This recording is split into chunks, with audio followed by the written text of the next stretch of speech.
Praise the lord. మీరందరూ బాగున్నారా? మీరందరూ బాగున్నారనుకుంటున్నాను. చాలాసార్లు శత్రువైన అపవాది మన పైన దూసుకుపోతూ వస్తుంటాడు కదా!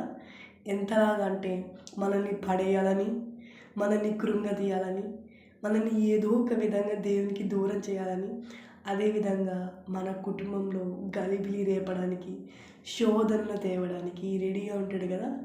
అయితే మనము వాడితో యుద్ధం చేయడానికి సిద్ధంగా ఉంటాం కానీ కొన్నిసార్లు ఓడిపోతాం కదా! అయితే ఇది వినండి.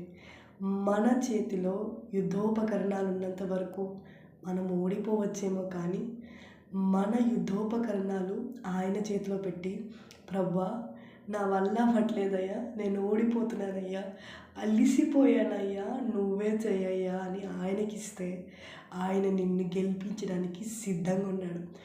దావీదు చిన్నవాడే, కానీ దేవుడు తన పక్షాన యుద్ధం చేసినప్పుడు దావీదు గెలిచాడు.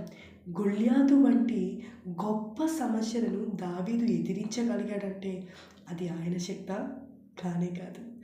తన యుద్ధాన్ని దేవుని చేతిలో పెట్టాడు కాబట్టే తను గెలవగలిగాడు. ఈ రాత్రి కాల సమయంలో మీరు ఏ బాధతో బాధపడుతున్నారో నాకు తెలీదు. ఏ శోధనలో ఉన్నారో నాకు తెలీదు. ఏ యుద్ధాలు మీ మధ్య జరుగుతున్నాయో, మీ మదిలో జరుగుతున్నాయో నాకు తెలీదు.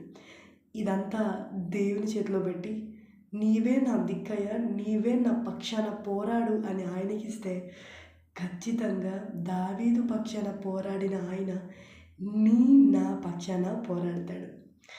ఈసారన్నా ఆయనకి అవకాశం ఇద్దామా? ఈ మాటలు దేవుడు దీవించును గాక. ఆమేన్.